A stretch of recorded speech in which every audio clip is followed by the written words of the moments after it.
Yes, sir. Talk about taking back Poland. Or where did Poland come from in the first place? Wasn't there a Poland before Germany or part of that Europe? I mean, great question, but if you're German, you're taking back Poland. Well, how did Poland come into existence in the first place?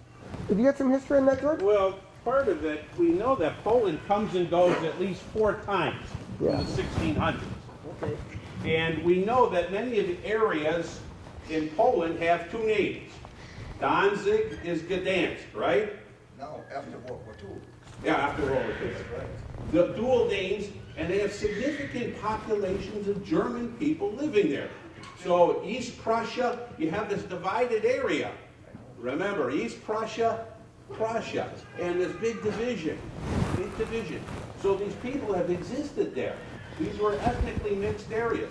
Same thing in the Sudetenland, down in Czechoslovakia, along the borders of Czechoslovakia and Germany. Heavy population of Germans. Something between 40 and 60% of the area is German, right? But they're nominally under the control of the Czechs. Mixture occurred during the industrialization of Germany. At first, the Polish people came to help with the farming. Right. And then during the industrialization in the rural, Would you like to come up here and hear you? during the industrialization in the rural, we have entire soccer teams which have Czech names or Slavic names. I'm half mixed. I'm 3/4 German and 1/4 Polish. So, Well, it's not uncommon. What the question was, what about these areas like Poland? How did Poland come into existence? Were these German areas or Polish areas? And clearly that's not as well defined. Now Poland, we know, was always kind of a weak state. Never was a dominant monarchy there. So what happened is you had a landed aristocratic group trying to run the country, but they never were dominant enough. So they were constantly being pushed and pulled between Russia and Germany throughout this time. They come, they go, they come, they go, right? And each time they disappear, it usually is a precursor that something worse is coming. yeah. When Poland leaves the map, watch out, big war's coming. Yeah. If Germany and Russia signs a non-aggression treaty, you can be sure they divide Poland again. That's what happened. Yes. Ribbentrop and Molotov signed a non-aggression treaty. A couple of weeks later, the war started. Well, exactly, and there's a famous part of this book in Keegan's book. Molotov comes to visit Ribbentrop in October of 40. Now, this is before Operation Barbarossa, okay? And he's nervous. He's asking Ribbentrop, he goes, how come you're invading down here in the Baltic areas? That's supposed to be our sphere of territory, because apparently they had grabbed the map before they signed the non-aggression treaty, and the Germans said, well, the Balkan areas, you know, Yugoslavia, Bulgaria, Greece, that's your sphere of territory. You do what you want down here. We just want all of this here, Czechoslovakia up here, Denmark over here. We're okay with this stuff, okay? But all of a sudden, Hitler's going where?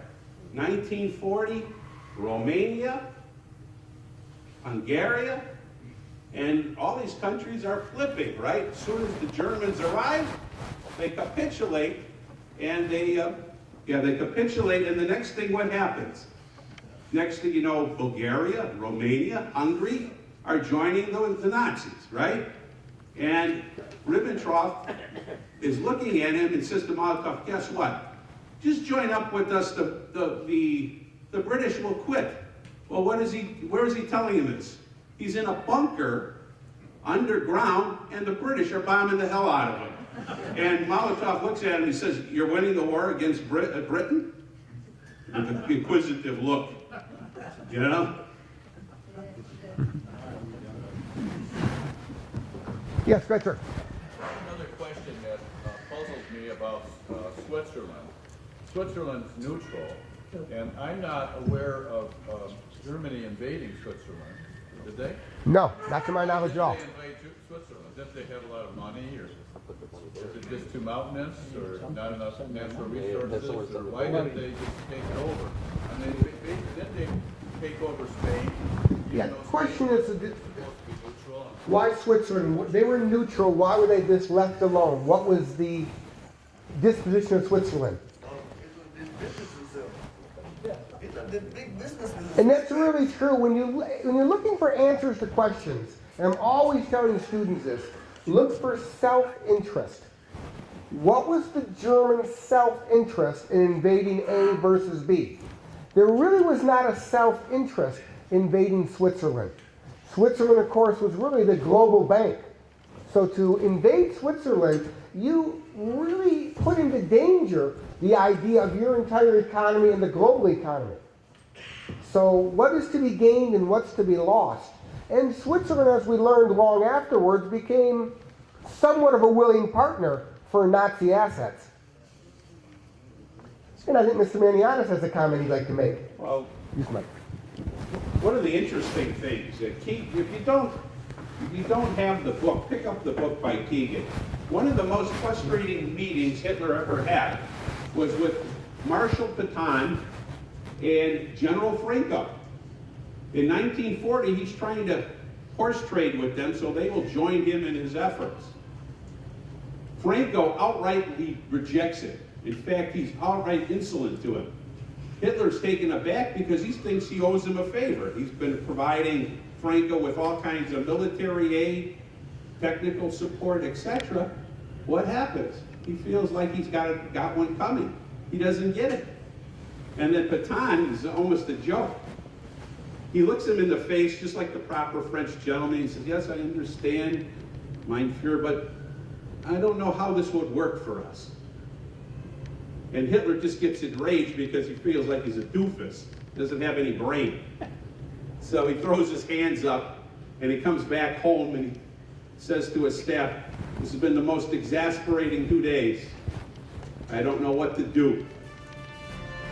I can trust Pétain because he's a military man, but Franco I just can't read.